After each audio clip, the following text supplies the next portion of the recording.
What is up? Welcome back to the Tomahawk Talk podcast. It's your boy, Jeb Mays. With me today, we've got Jose and the return of Mr. Ken. Boys, how are we doing today? Good, Good. man. How are you? Good. Um, Not too much to talk about, but a couple of big things to talk about. First thing I want to talk about was the news that broke right before the Cubs series. And Ken, I want to get your word on it first, but the Murphy injury. The Murphy injury. Well, it's interesting. As a former coach, people are going to try to play through things. The problem I've got is a little bit with Murph on this is it was 3 years. Or two and a half, basically. I mean, Snitker did finally clarify that a little bit because, I know Nick Cellini went off on 680 about it being he signed an extension knowing he was hurt, but that doesn't seem to be the story. He got hurt right after the All-Star game is when he started really feeling bad. And his numbers suggest that probably is true. Uh, but why he didn't go get it tested at the end of 23, I don't know. That's disappointing, and I'm sure it's disappointing. And I could hear it in AA's voice a little disappointing. Like, why didn't you get this tested? I think after 24, I think he saw the emergence of Drake, and he thought he could play through it. He didn't want to. He didn't want to lose his job because of injury, and no player wants to lose their job because of injury. So I'm not giving him a pass, but I'm also a little hard on him that he probably should have got this fixed earlier. So I'm a little disappointed in him and not getting that taken care of after 23. My thing too is like when he went down with the oblique, why didn't he? Why didn't he get it checked out then either? Yeah, I mean, I brought that up. I was talking to somebody in the inbox. We were talking about that. I do think, though, that maybe in his mind, maybe he thought his oblique was part of the problem. And then when he got the MRI and said the oblique was the problem, he didn't. But initially, when he first came out, he said he was been sore this whole time. So it's not the oblique that's causing it. Yeah, I'm very disappointed, and I'm sure SNET and AA and organization is too. You know, I would be. Jose? I mean, yeah, pretty much just like Ken was saying. Like, you kind of had a feeling just off of the way that Sean Murphy was playing this year, especially after the All-Star game, that, something was going on. Just because Sean Murphy, he's a good player. And as a matter of fact, he's a great player when you count his defense at catcher.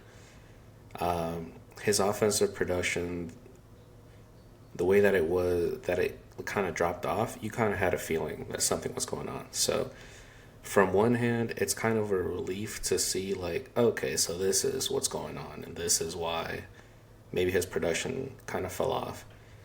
On the other hand, it's a bit disappointing just because, like we were talking about, why didn't he get this treated, during an off season or during the oblique injury or anything along those lines? So it could have been addressed much earlier from what we heard, but a player, all they want to do is play. So at the same time, I can't blame him either for wanting to play through injury. So it's just a very, very complicated situation, very complex, and like I understand all sides. But as a fan, like I would have wanted to see him get that treated for much, much sooner, especially since they say like 2.5 years. Yeah. Yeah, I agree with that. I mean, also, I'm thinking even Murph probably wishes he'd have went ahead and done it. To be honest with you, because his production, 24 and 25, has been terrible behind as far as hitting. He's had spurts. He probably felt good during those. An injury doesn't always mean you're going to feel bad every single day. But one of the things I noticed in Sunday's game was there was a pitch. Wentz threw maybe Wentz. I think it was Wentz because was left-hander.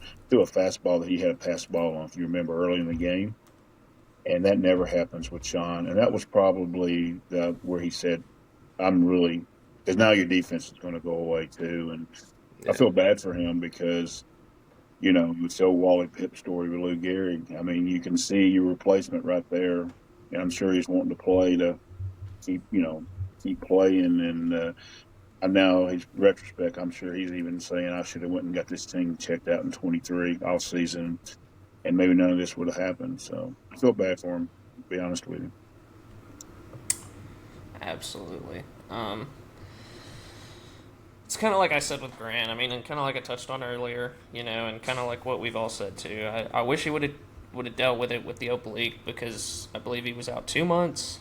Obviously, it was a hip injury, so the recovery is 4 months. He probably wouldn't have been there the whole season, but and he was even injured to start this year. So I'll never fault an injured player for playing through an injury unless it's hurting the team. And with his defense, it wasn't, but then it got to the point where his bat was obviously hurting the team.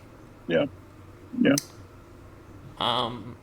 So game one, big Texas going out there with 6 1/3, 5 hit, 1 earned, 6 strikeout baseball. Ken, were you at that game? I was. How Was did he look? he looked so good. Matter of fact, the weird little story is some of you people know that through my coaching days, but a lot through my son. See, my son was an outstanding player. Supposed to go to Mississippi State before he tore his labrum, and but he played ball with Dansby and Matt growing up on different, not the same team, but different teams, and when they worked on it. So I've known Dansby for a long time. So I actually went down to the third base dugout, got behind. I was 2 rows up behind the third base dugout, so I had a really good view of his thinker. And oh my God, I mean, it's really moving. I mean, not to jump on that Bryce Elder's Cy Young, but he's almost unhittable. I mean, he's throwing good stuff. I mean, his pitch was really moving. I mean, you could see him really getting tied up, and I only really believe when he had like 2 balls that really even hit hard. I kept looking up at the board to see how hard each ball was hit, and I think we had a couple of balls that were over 95 miles an hour. I mean, he was getting soft contact, and he looked really good. And I really thought of you, Jeb. I kept just saying hashtag Big Texas. The name is It's caught catching on, on. baby. It is. It is so catching on. I don't know who reported it, but somebody said that when he gets like tired through the season, the sinker, I guess, plays better because It does. yeah. Even as a pitching coach, is that when you really want to be a little bit. Matter of fact, you want your sinker ball pitchers to even kind of throw a little extra on the side and stuff. So uh, to have that movement and yeah, it makes sense, and that's the reason why that who was telling me in an inbox. They asked me about that same question. I guess on the broadcast. I don't know who the Braves had broadcasting because I've been to every game, but whoever was broadcasting, I'm assuming maybe Tommy this week, Glavin, was saying that Mm-hmm. Yeah. when he takes, he put the extra days in for him to, for the pitchers to rest. That's when they have noticed he's really got bombed, and it is really probably because of that. He probably needs to be one that never ever gets an extra day. He needs to pitch every fifth day, and I'm happy for him. He's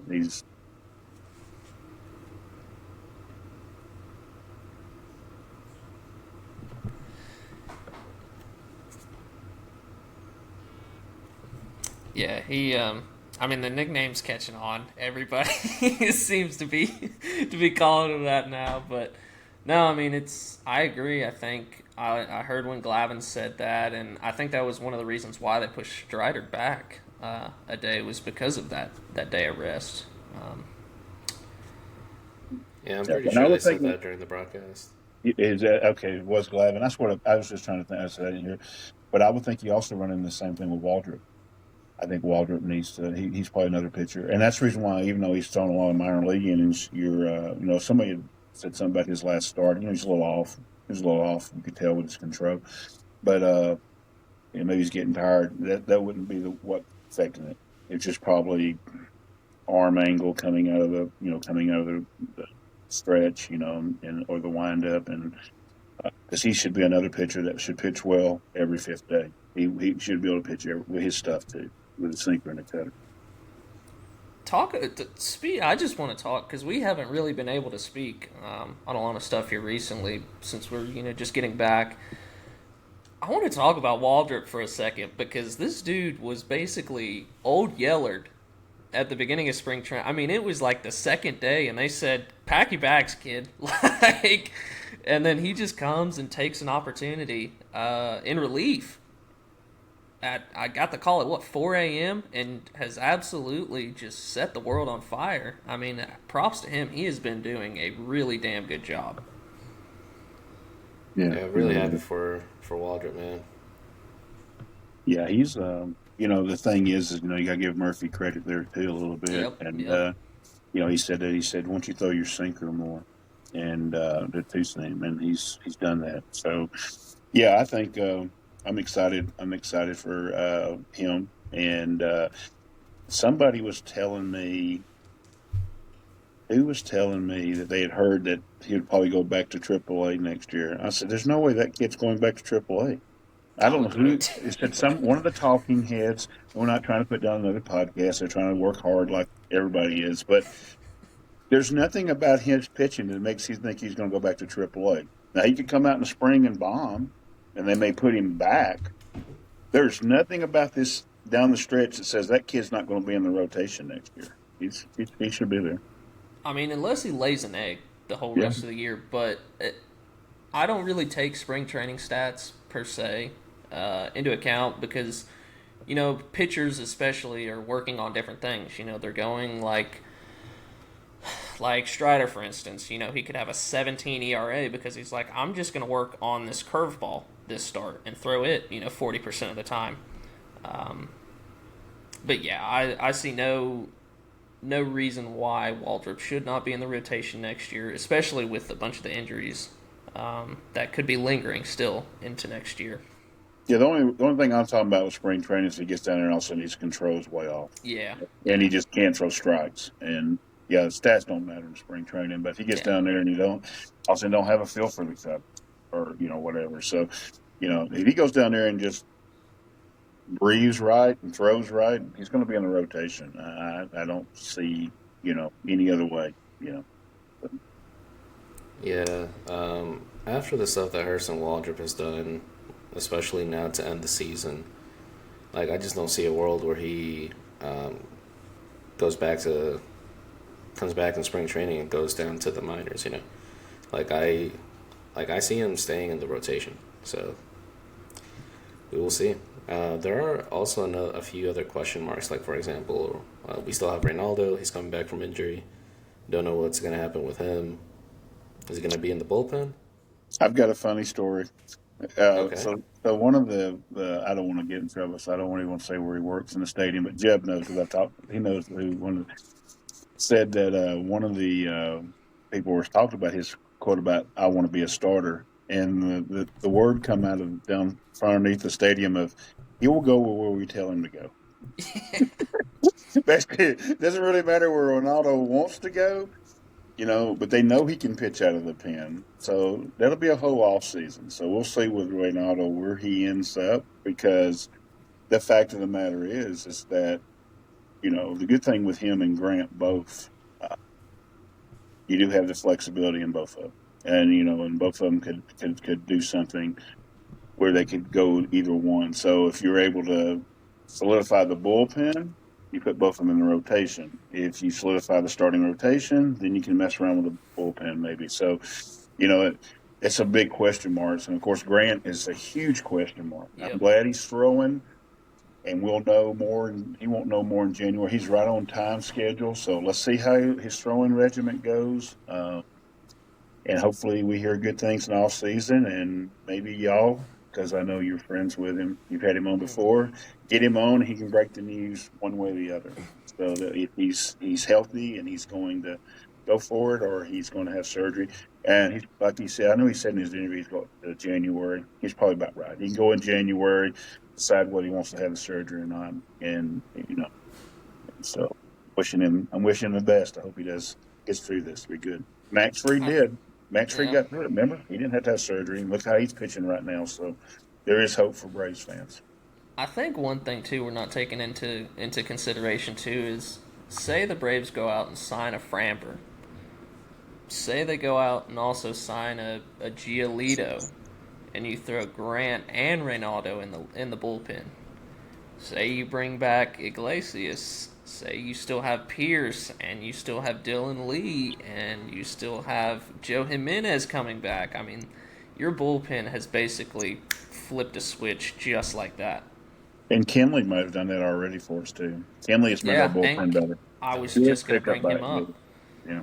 And Yeah, the thing what with a pickup he's Ronaldo made. and Grant too is they both are they can provide length, but they can also come in high leverage too.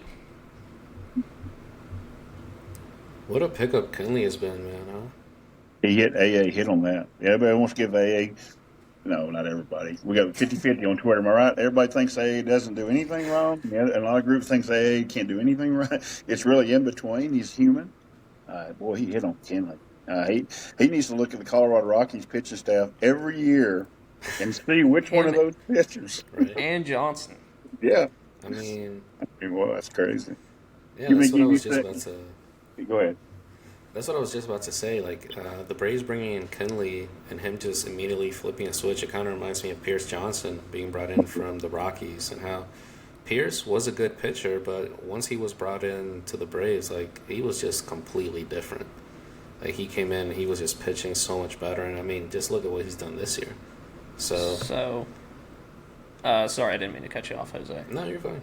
So it is 17 games, 6 hits, 1 earned run, 6 walks, 18 strikeouts, an opponent batting average of 103. Let's see. The Ks per 9 is 9.5. That doesn't really matter. The strikeout percentage is 27.7. The walk percentage is 9.2. The whip is .71. Mm-hmm. Is that good? I think Pretty so. outstanding. I think that's a little good. Yeah, they're talking about he's got better, almost the same numbers. You just gave the exact same numbers of Aroldis Chapman, who they think might win the Road Age Release Man for American League this year. The exact same fit, exact same whip, exact same everything. So it's just he's been amazing. I mean, even his FIP is 2.26. I mean, his xFIP is almost 4, but I mean, Yeah. he has been awesome. Yeah, he really had. Hey, real quick on Big Texas. I said something in the stadium to our one of the heads of supervisors for security, and we were just sitting there talking. And one of the Cobb County Police, they come to talk to me about it, and they were asking me about Elder, and I said AA right now is in his box. And every time Bryce throws a pitch, he's like, "Oh my God, this is awesome!" Because either he's turned the corner and we have found another starter, or do you realize what his trade value is doing right now? I mean, he's a major league pitcher. It's pitching all-star, and he's pitching lights out. I'm not saying he's getting traded. I'm just saying if you're AA, you got to be like, "Oh man, you're saving the day here. Let's go." Yeah. He's amazing. I mean, seriously, man, Bryce Elder, he's now pitched 4 straight quality starts, and that includes against the Mets and the Phillies, who are both playoff teams. The Cubs twice in a row. I think they said it was 6 out of 7, didn't they, Jose? And the only start that he pitched sure. bad was the one he had the extra day rest on, or something like that. That's what they were saying. So yeah, it's amazing. He's been awesome. It's kind of like that run he had earlier, too, where he, almost no-hit the Giants. And then he just, I don't know if he was, kind of like you said, getting those extra days rest, or if he just didn't have a feel for it, or what. I also saw, too, where they put on the TV, the graphic was most starts since 2022. And Bryce Elder had the second most behind Charlie Morton. He's so durable. You really think about it. I mean, I was telling him, I said, Snit talks about it all the time. He just grabs the ball. He doesn't, whether he's pitched good or pitched bad, he just takes the ball and goes out there. And if he needs to take one for the team, like that night against Philadelphia, when we're playing underneath a water fountain, remember, it was terrible. It was terrible conditions. He never complained. He just threw. I'm like, man, this guy, it's amazing. There's been several times I feel like Snit has done that where, and or we haven't shit on Bryce as much, I should say, is like the Philly start, the Tampa Bay start, where it's like, dude, you've got to give us 6. I don't care if it's 12 earned runs. Like, we need 6. And I mean, he's just got an arm of rubber, and he just does it. Yeah, he's amazing. Yeah. All right. Well, we can enough big Texas talk. We can get into game 1. Atlanta wins that one, 4-1. Like we mentioned earlier, Bryce Elder goes 6 1/3, 5 hits, 1 earned with 6 Ks. Pierce Johnson came in, did the usual 2/3 of an inning, no hits, no runs. Tyler Kinley comes in for an inning, and Rizal also comes in for an inning, both receiving strikeouts. Braves scored 3 in the first, almost 5. The Michael Harris foul ball, but Ozzie, he has been red hot too, as of recent. Yeah, Ozzie's earned his $7 million for next year. Yeah, he's finally hitting lefties paid. again. Yeah, that man gets paid. Yeah, I think if anybody had any doubts at some point this season, I feel like it's safe to say that Ozzie Albies was still very much recovering from that wrist injury. After the All-Star break, it became very apparent that he's feeling better. The power's come back, and just the Ozzie Albies that we know, especially batting against left-handed pitchers, is back. So, very, very happy for Ozzie. No, I am too. I mean, he is so important for our clubhouse that people don't like to talk about that on the analytics side, but it is kind of important, and he's just very important. So him hitting is very good. By the way, from game 1, the Olsen home run. I know everybody knows he's my boy. So I'm good. But that was a bomb. 459 foot. That's just an absolute bomb. I mean, and he hits them about 400 foot high too. It's the most beautiful runs you've ever seen in your life. Light tower power. Yeah. Ozzie. So I don't know if either of you saw this, but this was per yesterday. Ozzie, before the All-Star game, 95 games, 80 hits, 7 home runs, a slash of 220, 290, 316 with a 606 OPS. That is a 71 WRC plus, a 13.2 K percentage versus lefties, and a 40 WRC plus versus lefties. Since the All-Star break, he has had 50 games, 54 hits, 9 homers. He's slashing 280, 336, 447, and 813 OPS. He has cut his K percentage against lefties basically in half. Or more than half, I'm sorry. It's 5.7 with a 228 WRC plus versus lefties. Yeah, that'll play. Yep. Yep. That's a top 10 second baseman again. Yep. Yeah. It's top 10 second baseman. I even think, like, if Ozzie would have not had this turning the corner, I still think they would have gave him that last year of, like, okay, this is a prove it year. Either you're staying or we're just going to let you walk. That was my personal opinion. Well, I honestly think so too. Yeah, because guys, I mean, he's $7 million. I mean, go look at your prices of second baseman. That puts him around 18th. Even the way he was struggling. I mean, I know he's OPS or whatever, but you take all the stuff around and knowing what he can do, they're going to give him a pass for that $7 million. I thought, I'm doing that series right now, and I said I think Ozzie's coming back, and that's really I was thinking that way before I did. He was my first one I did because I'm doing it in numerical order, but I was honed in on him, and I just thought he was coming back. I mean, $7 million for a second baseman. I mean, we marked how cheap Orlando Arcia was at $4 million. Well, it's $3 million more. I mean, look how terrible Orlando Arcia is. I mean, Ozzie, he runs laps around him. We talked about that on the last pod. We were like, we couldn't believe he was still with Colorado. Mm-hmm. Yeah, no, I mean, the Valley's always been there for Ozzie. So even when he was not playing as well as he is right now, like towards the beginning of the season, I just always felt like the Braves were going to bring him back just because he's been with the club so long. He's such a leader in the clubhouse, and the Valley, you just cannot beat it.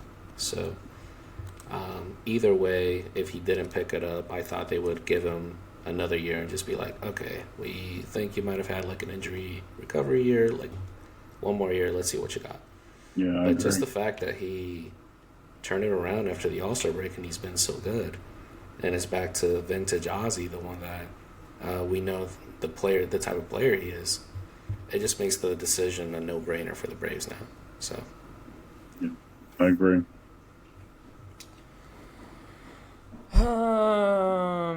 After game one win, that puts Snit in the 800 win category.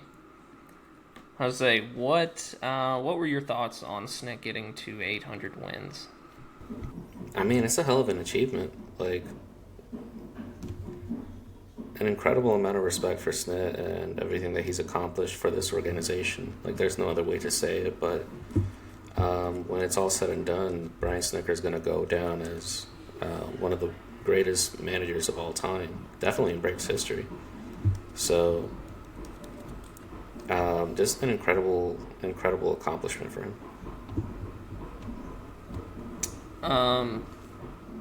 Yeah, I mean, I as many times as I've called for Snit's job, as many times same here. as yeah, I mean, as many times as I have crucified him, basically, on the pod. I mean, we all knew, he's loyal, he's a lifer.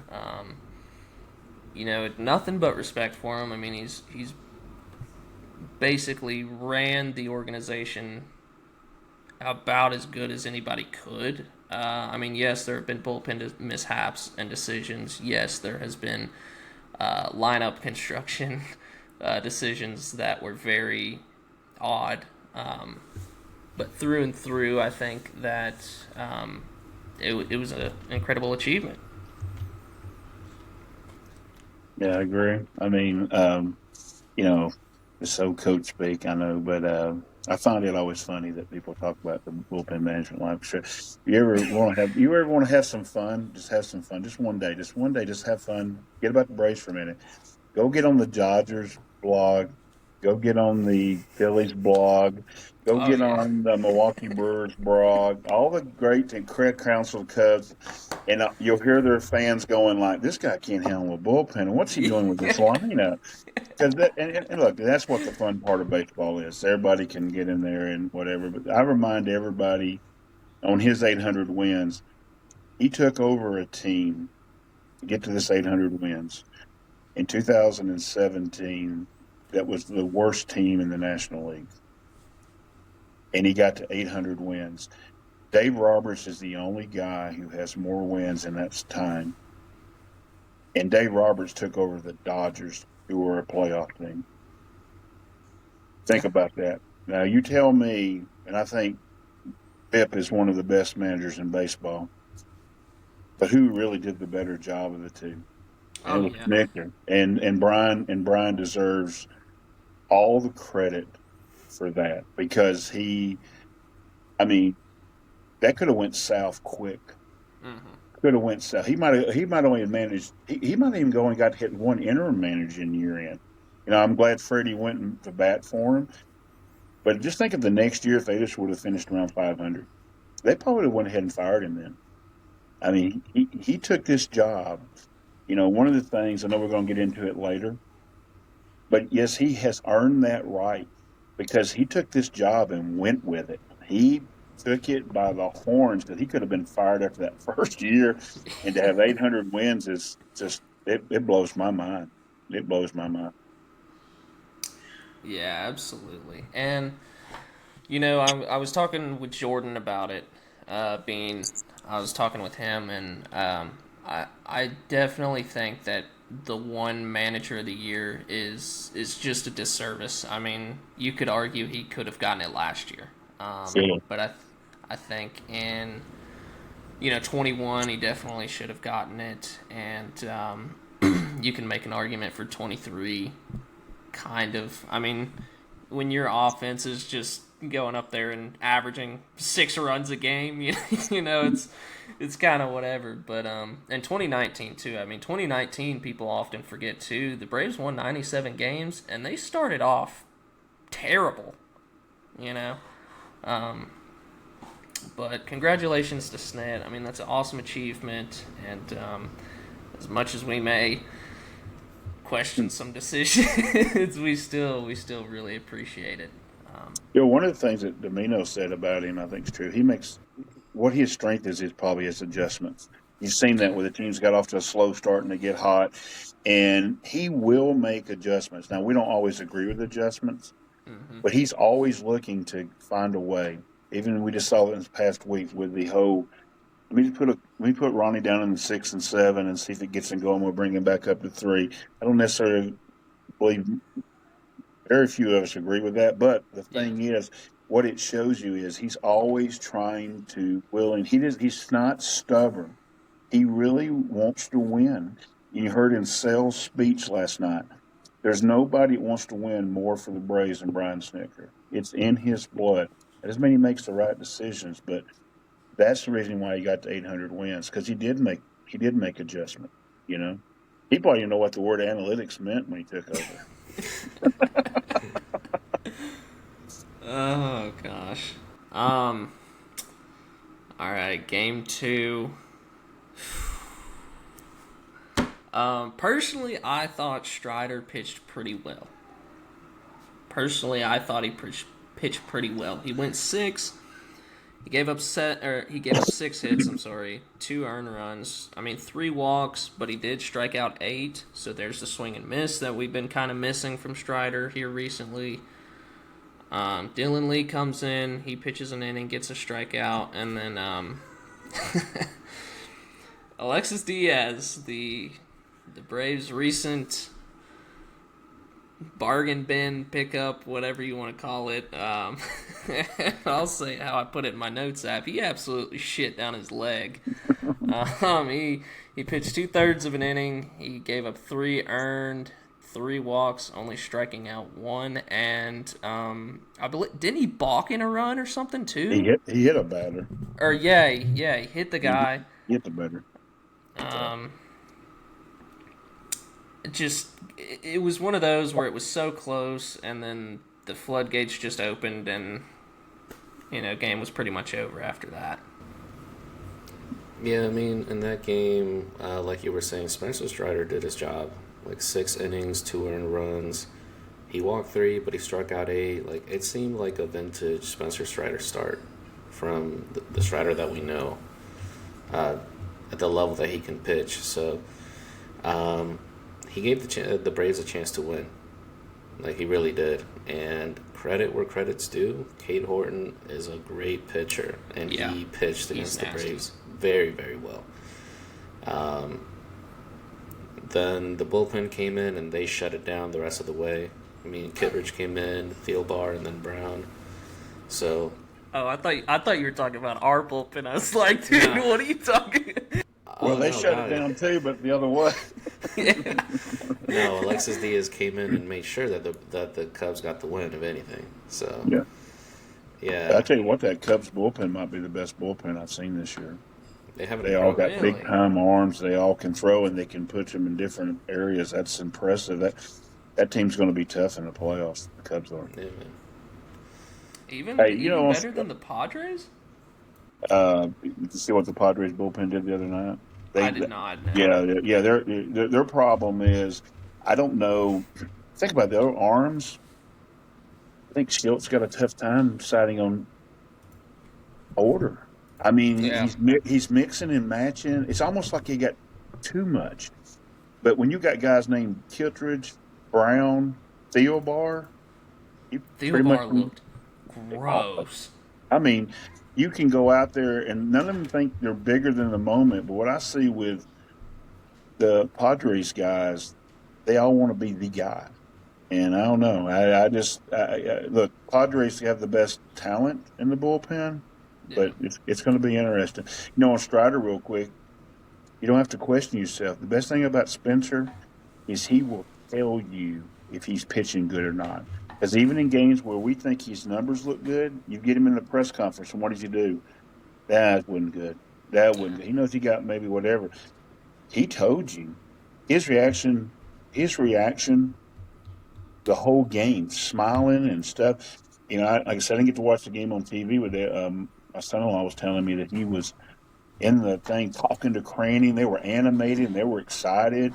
I know going off the field, he was talking with Drake, and I mean, it was like pounding each other in the chest, and it was like, man, he was like, man, where's this been spent? So Yeah. he was telling you, he's starting to feel better. I will say this on the radar, he was a little tick up too, just a little. And so I expect next year, and I think he might have said it in his press meeting, he might be back to 99 next year. And if he's learned how to throw a curveball and slider and get people Hmm. out, that's nasty for the National League next year. It really is. It wouldn't surprise me at all if he's back to 99 Yeah. Yeah. with a healthy off season, Oh get some yeah. rest, come back in spring training. I could see it. And Yeah, that's maybe the beard was holding him back. yeah. Yeah, Maybe. do we see him clean shaven? Yeah. Oh Does he keep god. that look going? That's how I'm taking this year with Strider is, we're out of it, and, especially like guys like Waldrop, coming up and getting a chance. Guys like Strider being able to work through some of these speed bumps because obviously the season's over, but it's a chance for a bunch of these guys to get some work in. Personally, I maybe wouldn't mind to see J.R. Ritchie come up and get a start or two. Just, see if it plays. But yeah, that's pretty much how I'm viewing Strider the rest of the year. Is just go out there and just treat it like spring training, basically. Just get your reps in and just make sure everything's good for next year. Well, we were driving to the game yesterday, and right when we got into the thing, I always hear Snit's report on 680. They come on there before pregame. Him and Joe do their little pregame, and he even said they were giving him a hard time. One of the reporters giving him a hard time about going to Alexi and whatever. And he said, "Look, we're not in anything. I need to see what these guys can do now." And Mm-hmm. he's 100% right. And I think you know Braves fans are wanting them to win these games or whatever. They're still trying to win the games, but it's also a chance to see guys and they can find out what they got. And they found them something. And maybe we did find something in Elder. Maybe Elder found something in himself. And Waldrop's found something in himself. And as far as J.R. Ritchie, I think that's going to be up to Sale. I don't know if Sale will want to finish the whole year. I think he accomplished what he wanted to coming back, showing him he still got his stuff. Everything looks Mm-hmm. good. So if Sale decides to shut it down, and I think that's going to be all up to Chris, he decides to shut it down. Well, probably him and Cranny, but they decide to shut it down. I wouldn't mind J.R. Ritchie getting a start just to get his feet wet, just to Oh get him out yeah, there. yeah. Yeah. Yeah. Even trying out guys like Baldwin in the cleanup spot too. Personally, Yeah, he's been moving him all. I like the way he's been doing Drake. He's hitting him belly anywhere, and he's in trying to figure out what his sweet spot is.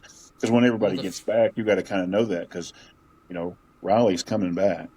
mhm. Riley's coming back, so we got to The thing figure out with where everybody Drake needs to be. too, the thing with Drake is so his swing is so just he's got the he can hit all over the field. He's got the power stroke. He's got the gap to gap. He's got the line to like he is such an old hitter, if that makes sense. Like his swing is just so pure that he pretty much could go anywhere in the lineup and he would be okay.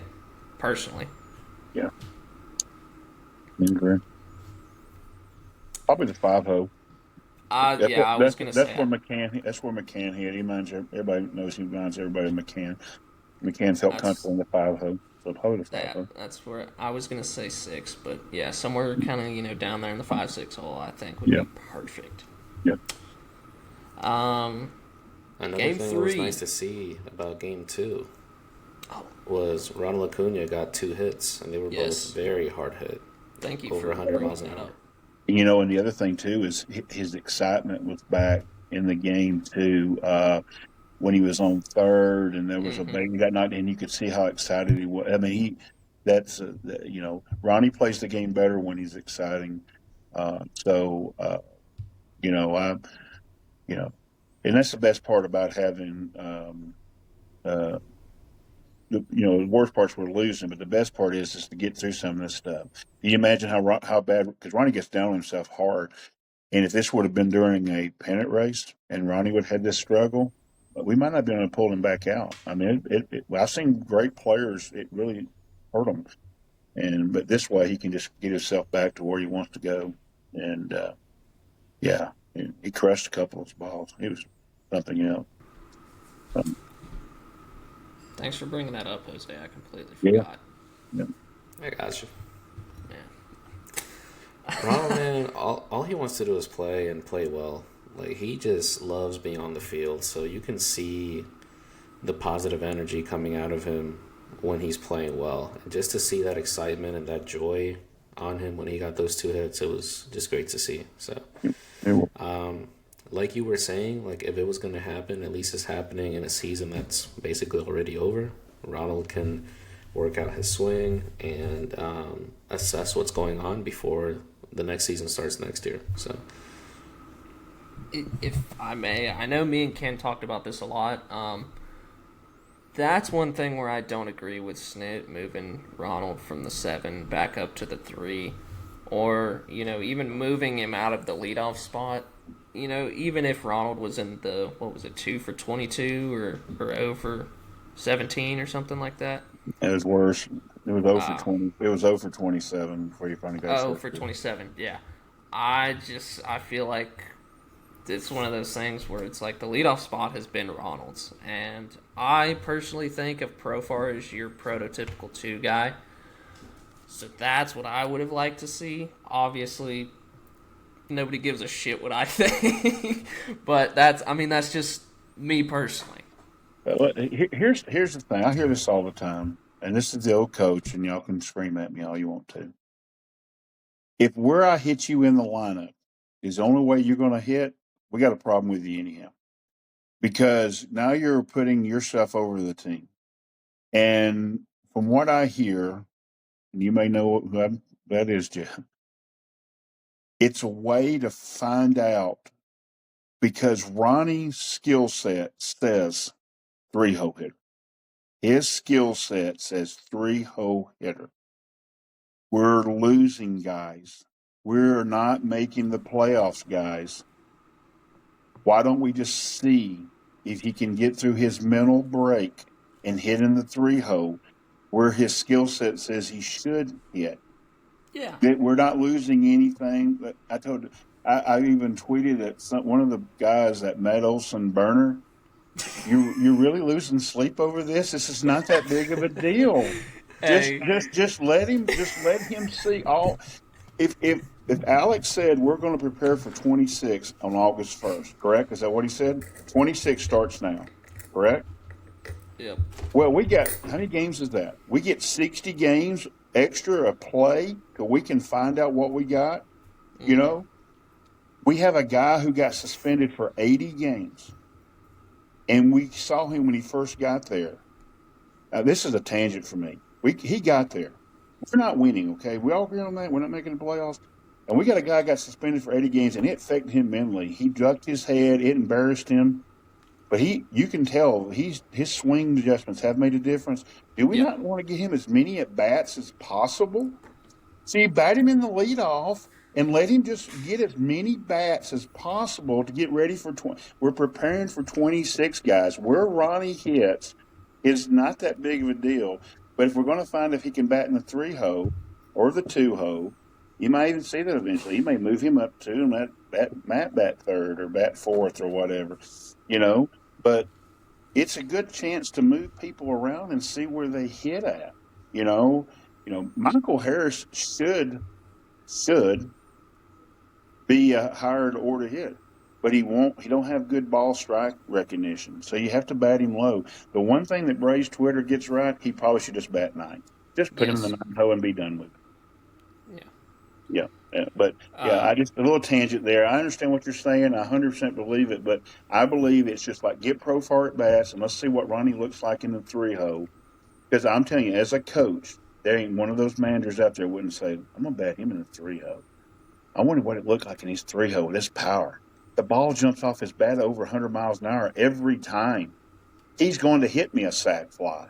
He should drive this run in. My leadoff, my number 2, gets on first and third. He should drive it in 100% of the time. Let me just see what it looks like. Well, it doesn't look good. And so, so next year you probably put him back up in the leadoff and you go, so. Yeah, I hear what you're saying, and I didn't even think about batting profile first to just get him more at bats. Now I hear what you're saying, and I can see that. I mean, yeah, Ronnie is your prototypical 3-hole guy. It does make a lot of sense now. It does. Also, also shout out Matt Olson Burner. He's like one of our biggest listeners and supporters. So shout him out. He's great. He's great, and he takes back and forth. He goes back and forth with me. He knows my personal situation, and he kind of jives at me a little bit. He wants. There's a particular manager he wants gone, of course, and he's very adamant about that. And but I have fun with him, and he does a good job, and you know exactly how he feels every inning of the game because he tweets every single play. So yeah, which is great. Yeah. So the thing about Ronnie, I very much agree with what you're saying. Ronald is someone who's perfect to bat third. The reason that I don't have a problem with it at all is just because Jerks and Profar, obviously he's killed it when he came back and hit leadoff. But also, just to have a leadoff switch hitter, that's a big thing also. So I don't mind batting Ronald third at all. Now, what you were saying, Jeb, I also agree with what you said in regards to switching him around like 6th, 7th, and back to third. Then it's so much like that. I know he's in a big rut, but it's still Ronald Acuna out there. Like, at the end of the day, it's still Ronald. So I agree with what both of y'all were saying. No, I agree, and I don't like if I personally, I don't know. I haven't, I don't know, but if he was jerking him around, I have a problem with it. If he was wanting to see Ozzie up in the 3-hole because Ozzie's hot and he's trying to figure out what his lineup looks like for next year, I don't have so much of a problem, especially if he went to Ronald and said, Ronald, this is not you. I want to see different stuff. You're 0 for 27 right now. No big deal. Once you go back to the back of the lineup and let me just see what Ha-Seong Kim looks like hitting in the 5-hole, definitely not the cleanup hole. I don't even understand that at batting order. But, let me see what Ozzie looks like in the 3-hole. Then I don't have so much of a problem. So that's one of those in-house things. I don't know. We'll have to see. And depending on how free agency is, too, I mean, Marcell Ozuna could be probably the greatest 8-hole hitter in baseball history. Well, probably. He'd be one of the better ones, for sure. Depending on the Marcell Ozuna you get, but sure. I put my Marcell Ozuna thing out, so y'all can take it for what it's worth and what I think is going to happen with Marcell. He'll definitely would have to come down on price, and I think he'll be a last ditch thing because he. No offense to Marcell, but he clutters up your team. To me, he has to be on a team that has so many athletes. You don't have to worry about him holding up roster spots. His time is really become. I mean, I got put in the thing is he can't run hardly like he used to. He definitely is not defensive like he used to. He's really just a DH. And so unless he's going to pull a stat line of, an 850 or better OPS, that's asking a lot of a 36-year-old ball player. It's really tough to, they may have to come back because they still got to have a DH, and they may have to if they can't find somebody to do. But I'd rather have, I know that Domino brought up in his show today. I'd rather. Which one do you rather have? I'd rather have the 4th outfield model where you just rotate through them, the 4 outfielders. I am a big fan of what Alex Cora did with the 2018 Red Sox and having a revolving door at DH, basically. So like Ronald needs a day, he'll DH Monday. Ozzie needs a day, he'll DH Tuesday. Matt needs a day, he'll Well, forget about Um, Matt. I mean, does that technically go in as like a game No, started? it doesn't. But here's the thing about Matt Olson. Okay, since I've known him since he was 10, he has a big loopy swing. Yep. He, a lot of players, you do give a day off because it fixes their swing. With Matt, you're not fixing his swing. You're just giving him a day off. If that's what you want to do, just to let him have a day off, it's not helping his swing. His swing gets helped by putting him in the lineup and keep playing. I Now, mean, if he's I physically mean, sore and doesn't want to play, take him out. But he he's one of those, and you've heard Snitker say that he has to be in the line. He has to keep seeing the pitches and swinging in the lineup.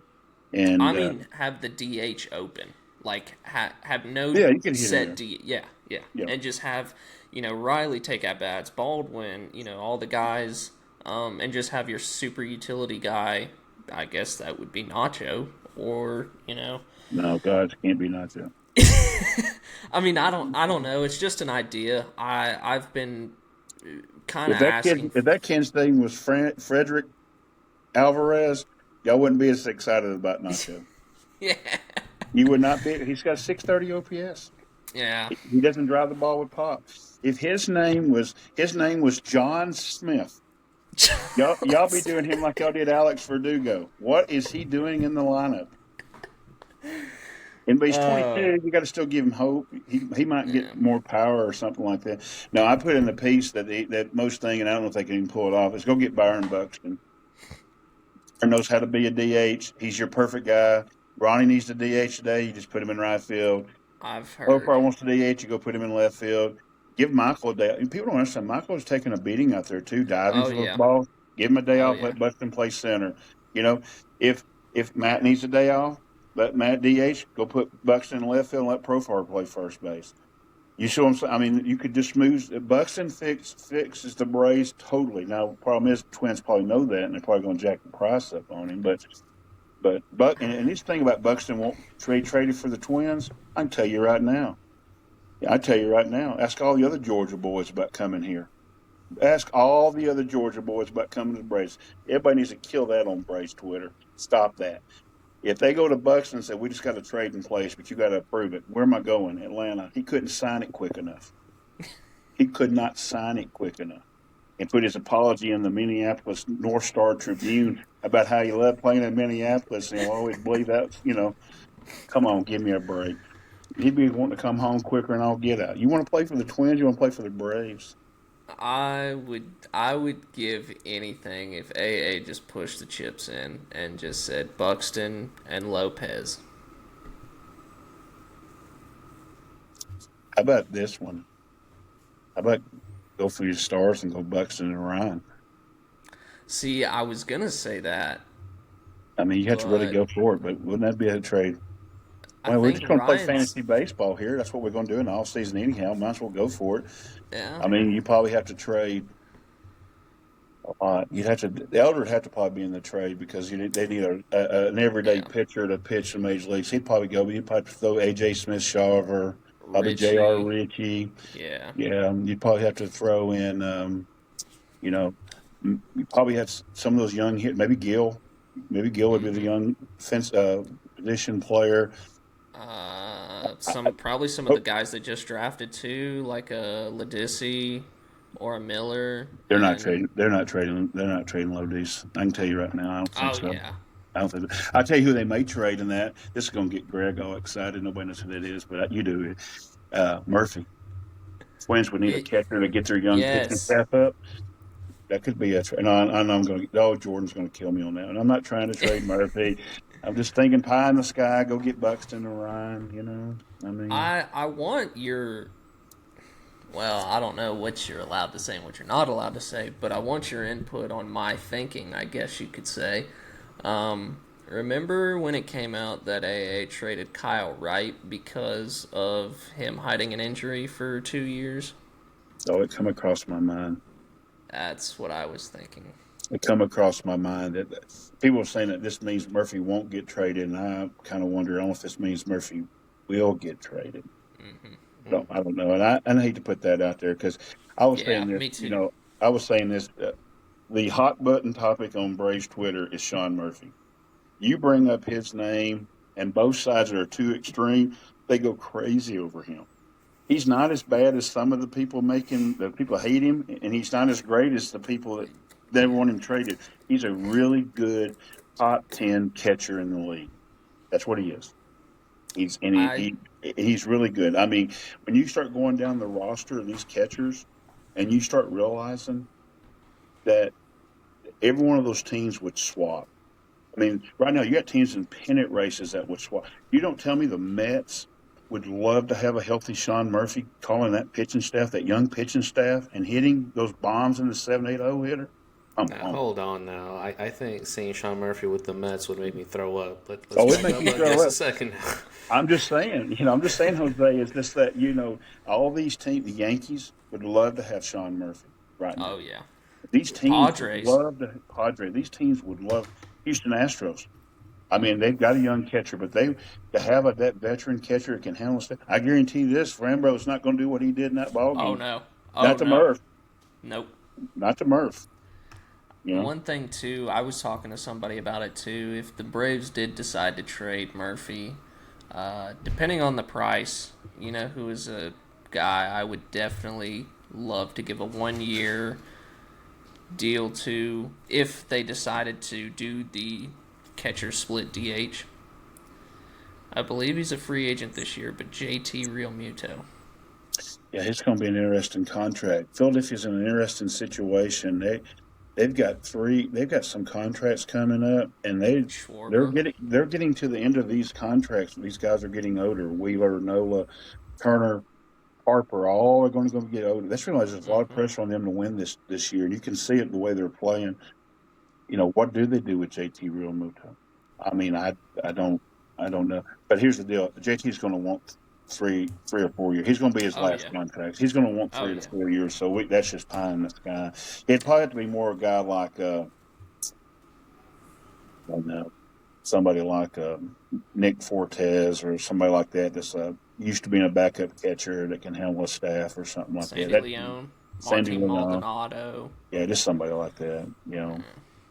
But yeah, I mean, I would, you know, it'd be interesting. But yeah, I think Buxton is the Braves. If I'm Alex, that's the guy that I would go try to go get. And if you could somehow get Joe Ryan in the deal, you imagine that Yeah. rotation: Sales, Swellenbach, Strider, Joe Ryan, Hurston Waldrop. And Bryce that, Elder. Well, no, he'd be well, in the we got to trade trade deadline. Bryce to get them probably, but I don't know. It's interesting. So it's interesting. What you're going to do. You know, somebody brought up a thing in my box about what do you do for the 6, 7, 8, 9 guys. I'm hoping Alex learned from this year. Just go sign some of those veterans and stick them at Gwinnett. Let's go stick them at Gwinnett. We know Joey's going to be down there, so there's your one veteran just to be at Gwinnett and pitch. And if somebody gets hurt and needs a day or whatever, go find about 2 or 3 more down there to go pitch. Well, I have only 2 more things, and then if y'all have anything, we can discuss it, and we can get out of here. Snit and his management decision. He has not made it clear. What was it that Bowman said exactly? Oh no, he said what I said in my piece when I first wrote it, and y'all gave me a hard time. He said that he wasn't really sure. Brace Twitter lost it on me. Remember, I got called stupid. I mean, that was pretty nice. I'm not the smartest, but yeah, basically Yep. he He used said he my has not quote. decided. He said what he said was, there are days that I lean to retiring, but then there's a lot of times I don't want to go out this way, and the fire is still there, which is exactly what I put in a week ago. I text come on. I'm using my quote. That's my quote. That's right. No, but that's just you can see it. I mean, you can see the way he's managing. That's the way he's managing. He looks like a guy like, I would like to do this next year. This team could be good next year. And what manager wants to go out the way that this season's been? And one of the things that I heard Domino say on his radio show today, a caller called in and told him, there's not a manager in the world that could have won with this team this year and made the playoffs. Not the circumstances they've had. lose their whole rotation, whatever. So I don't know. In my piece, I lean that he's coming back. It's going to break your heart, Jeff. No, it's not good. It'll break my It's heart. it's going to break Jose. It's definitely going to break. It's definitely going to break Matt Olson Burner's heart. Oh man, no, I say it's that joking, man. Like, I got nothing but respect for Snit. Like, seriously, I really do. I just feel like it's time for some new blood at the helm. That's just me. see, I said It that might be. too, but It might be. It's I just always say this. It's the old saying, "Grass not always greener." You better be careful what you wish for. That's yep. all I'm going to say because there have been in cases, you know, I don't know if you know this or not, but uh, they brought it up. The last couple of years of Nick Saban, they started like there's like a downward go, and there were people saying maybe Nick's getting too old. Maybe we should Hmm. move on from Nick Saban. And well, they did move on from Nick Saban. And Oh yeah. how's it look, boys? How's it look? I mean, you wanted it. I got Alabama friends. And someone voiced that, so it could work out great. I'm a David Ross guy. I would love Yep. David to have a chance, Yep. Love and I David think he's Ross. going to be available. And I think you know that's who I'd ask first. But I do think the decision will be made soon. That Snicker loves the brace so much, he is not going to make this. Well, we're going to know sooner than later. He's going to make his decision, and you know, at least within a week after the season ends, I'd be the latest because they got to know where to go and everything. So, but I And I lean that mean, I lean that on this day. What is the day? 9/11. I lean he's coming back. just the other day, AA was saying that even if Snit retires, he'll be involved in the organization some way or another. Just because he's been there so long, like 49 years now. Yeah, So he'll be involved one way or another, even if he's not the manager next year. yeah, I agree. I agree. Maybe he'll retire and when Jeb will be happy and we'll get David Ross and we'll be on our way. So, For the Look, record, I'd I'm a love big David Ross Ross. guy. I yeah. am a big Ross guy, but You no, I know, mean, what about Skip Schumacher? I'm not as big Skip Schumacher fan as some of the rest of these guys are. I'm I'm not 100% sold on Skip as a manager. You can't even say the manager's name now, McLaughlin. Nobody even knows who the manager is in Florida, and he's doing about as good a job down there yeah. right now with I them. mean, yeah. Ross, personally, I don't really care what he said. I wouldn't mind D-Row. I think what he did with Team USA and kind of how he's kind of that rah guy. Personally, I like D-Row. Um, I don't think he would, but and BMAC, I think BMAC would be a good one. But I wonder if maybe Snick comes back a year, and then Travis decides to retire and I takes was it go- over. I was going to throw. You remember the last time I was on your podcast, I gave Travis this first time Travis's name come up, and now he's starting to see the reports on it. Travis Darno would be the perfect Yes. replacement, but you'd have to make the He would. decision they've done before. We have decided this is the route we're going. I know one of the callers today on 680 said they don't want no more from the Bobby Cox tree, but the way the Braves have done it is from that thing, and it goes all the way back to when uh, Bobby was the GM, and we've always built this thing through Bobby. Well, that next trend thing would be either David Ross or Travis Darno. And now, would Travis want it? He'd have to come across the country with his family. He's got young kids. I don't know. Maybe he would. Uh, that's definitely something uh, that you could see. You know, he's got 1 year left on his contract out I there think after so, this yeah. year, and I think that he would be. Uh, you Part of know, the snit tree. he would be the part of this to start the snit tree, and yeah, it's interesting. I do like his name. I actually do like him being mentioned. Uh, so yeah, I could see. D-Row having it. That would, I mean, Darno having it. So that would be. And what's interesting is Darno and Ross would still probably talk BMAC into coming in and being part of the organization. I was gonna mention that as well, but Yeah, yeah. Jose, who do you want? Paul Yanish, Michael Bourne, As manager? next year? Man, I think those are my top two right there. Travis Darno and I thought you were talking about Paul Yanish. no, Travis Darno and David Ross. Those are my top two. Yeah, it's kind of a no-brainer, I think. Yeah. Just I think, and also the the good thing is, coaching. Jose, I'd really think, don't you think if either one of them gets the job, Cranny comes back as pitching coach? Yes, I could yes. see it. That's what I was about to say. Just the coaching staff that they would build around them as well. I have full faith in what they would do. So I think it's important to bring Cranny back too. That can't be 100% your decision, but I think whoever it is, the manager, I'd like to see Cranny come back. Absolutely.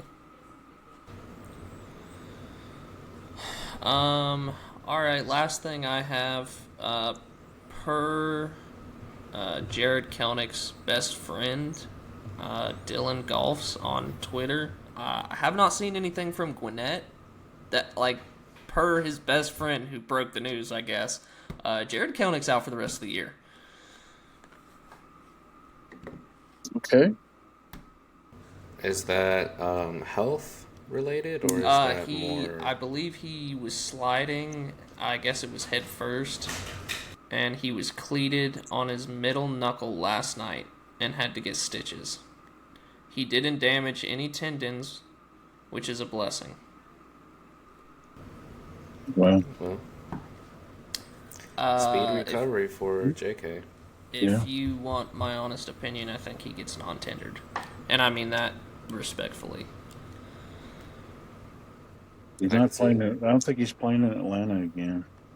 So hopefully for JK he does. I think. And we were big Kelnick guys. Yeah. I mean, I thought the move was smart and brilliant, and I thought it was an AA masterclass. And he just could not get it going. He just could not find his feet, basically. I thought the Braves would fix him. Yeah, I did too. I did. I mean, I did.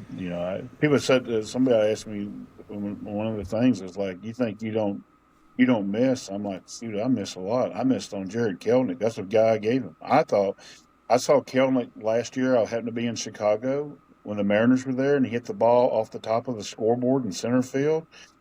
Yeah, the year before, and I was like, what? No, the year before, and I'm like, right before he got him, and I was like, oh yeah, we're getting Jared Kelnick. This is awesome. We're going to fix him. This guy's going to hit a ton. So, I mean, I don't know what's going on with the young man, but I know I wish he'd get another chance. I hate to see all that talent go to waste. He's got talent in there, so maybe if we will, non-tender him and he can go find a spot, be our luck, it'll be the Phillies, and he'll hit 35 home runs next year. Yeah. I have a fit. To me, he reminds me a lot of Sam Hilliard, where he's just athletic, fast, smooth lefty swing. He just can't figure it out. And so I'm going to predict he's going to the Rockies. Oh. But I was just about to say, it would be some if, like Ken said, he went to the Phillies and he just all of a sudden tore it up. Phillies, Mets, or the Dodgers. Well, the Phillies would be the crazy one, wouldn't it, Jose? Because then you could torture the Mets and the Braves. Yep. Who he both played with. It's like, Ken, I just sent you the breakdown that Ryan had on Kelnick. I don't know if you'd seen it or not, but it's a really good deep dive on some adjustments he made in spring, where he, I guess he kind of closed off his stance a little bit, kind of shortened up a little bit. Brian goes into it more, but all right. I don't have anything else, unless you guys do. I was just gonna say one last thing. Shout out to Matt Olson, who's been absolutely tearing it up. In September, Matt Olson has had a 172 WRC plus. And I know we're still in the 11th day of the month, and not even at the midway point yet, but so far, his power is up. He's just looking very, very good. The other thing, too, about Matt Olson, he's at his best in high leverage, too. Low leverage, he's hitting 134 WRC plus. Medium leverage, 127. And then high leverage at 141. So, very, very clutch hitter as well. So, I love my first baseman. I know I say it every time that Matt Olson does something really good on the baseball field on Twitter, but I'll say it verbally too. I love my first baseman. You know how I feel. Hey, preach, brother. Preach. That boy can rake. I mean, and anybody don't think he's not one of the top three first basemen in baseball don't know baseball. And I don't kill me after this podcast. You're on Twitter because you don't know baseball. First of all, he catches every ball at first. I mean, Yeah. literally almost every ball at first. He saves our infielders, and then he just can hit. Yeah, he's not going to put the fancy. And here's what's funny is I think he's hitting, if you even old school average, like a little over 270 now, and even Freddie's down to like 290. I mean, people don't realize that 270 average hitter now, and then nowadays MLB, that's a high average hitter. Yep. It really We don't is. have 300 hitters anymore because of the great arms we have in baseball and the way we now understand, you know, that hitting for high average doesn't score runs. And you got to know how to score runs. And scoring runs is with slug and walking and things like that, which doesn't help your batting average per se. So, but he's I'm with Jose. I'm in the choir behind him. Hey, man, brothers, preach it. Just let's go. Let's have a longer service because I'm all on Matt Olson. And to me, it's again another AA hit. He hit a home run with Matt. Absolutely hit a home run. Another quick thing about Matt. His worst month this year was July, and he still had 111 WRC plus. It's crazy. His worst month of the year. You just can't get much better than that, man. Yeah. If he would, his only thing is, it's people love Freddie so much, but he's done everything to replace Freddie. He's done nothing but make Braves fans. But I will say this: Twitter sometimes is not. And you hear me say this every time. Twitter is not always the Braves fans. They go to the stadium, you see the Braves fans. Half someone don't know what's going on in the game, and you see a lot of Matt Olson jerseys. So the fans love Matt Olson. Braves Twitter gets a little tore up about him sometimes, but yeah, he's great. One thing I got to add is I do appreciate everybody, especially y'all's support and everything with my series and building back because Jeb went through my nightmare where I changed the accounts and everything, and they taught me into staying on Twitter. I about gave up Twitter over the off season this last year, but I do appreciate it. And in my series, I just wanted to tease. We're going to do Michael Harris tomorrow. I took off today. I didn't feel well. I do Michael Harris, and then we're going to do our next coach. And of course, we've already done Snitker and Cranny. So the next one up is hires. So got that coming Saturday on a weekend. So be interesting to see what the coach here thinks about Mr. Tim Hires. So it'll be Saturday. Y'all got any thoughts? Give me some because I don't know where this guy's all over the place. So if y'all think real quick, series prediction versus the Astros. We have Waldrop versus TBD. We have Elder, Big Texas, versus Hunter Brown and who's the last one? Framber Valdez versus Joey